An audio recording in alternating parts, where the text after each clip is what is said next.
Trimble has modernised the R980 with a 4G LTE cellular modem, allowing users to utilise the more expansive cellular networks around the world and still achieve more than enough data downloading than is needed for a VRS or an IBSS survey campaign.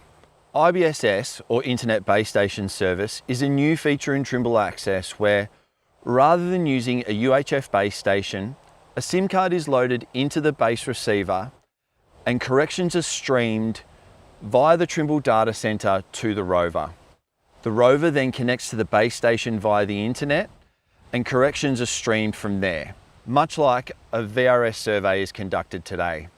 What this means for users on the ground is that there are no more pesky radio broadcast licenses, there's no more interruptions from other networks or other users, and there's no more consideration of the topography to put your radio in the best position available. Just start your IBSS survey style and stream your corrections. The new R980 is available for sale now.